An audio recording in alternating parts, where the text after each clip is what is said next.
مساء الخير حبايبي ومتتبعيني الغاليين. ان شاء الله نهار الجمعة راكم سعيدين وهانيين.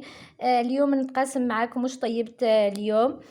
طيبت حوايج بسيطة، بلا لحوم. درت هذه فلافل، شمخت بالبارح الفول يابس، والصباح صفيتو، غسلته وصفيتو ورحيتو، زدتو المعدنوس والثوم والبصل ورحيته بيكربونات والملح والتوابل، وقليتهم يجوا هكذا. من جهه واحده اخرى هذه درت دولمه تاع دولمه بلا لحم، تاع البطاطا والفلفل. انا ما ناكلش اللحوم. هذه سلطه. من جهه واحده اخرى ها طيبت فيه هذاك الطاجين اللي شريته بالامس ووريته لكم، حطيته في القناه تاعي المطلوع.